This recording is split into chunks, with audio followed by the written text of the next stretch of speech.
bracelet. Sino na naman yan? Si ano na naman? Sino ba? Bigay ba to o bili? Bili. Bili. Tingnan natin kung maganda. I-judge natin Maganda yung bracelet. Pwede tong pang-gift ha, sa mga may birthday. Tapos ngayong darating na Pasko. Ang ganda. Flower clover bracelet. Buksan natin kung maganda ba yung quality. Yun. Ganun lang pala. Tapos ganito. Ang ganda nyo. Ganito siya guys. Maganda yan, oh. Color white. Pwede talaga tong pangregalo at pambigay sa inyong mga minamahal diyan, sa mga crush-crush. Kasi mura lang to. Magkano nga to?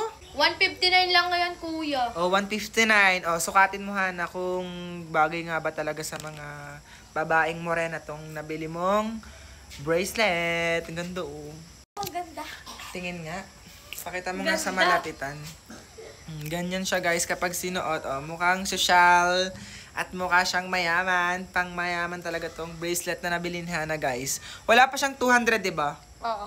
Guys, sa gustong magregalo ng gantong bracelet, Nasa yellow basket ko lang. kaya mag-check out na rin kayo. Lagay mo na ulit dito.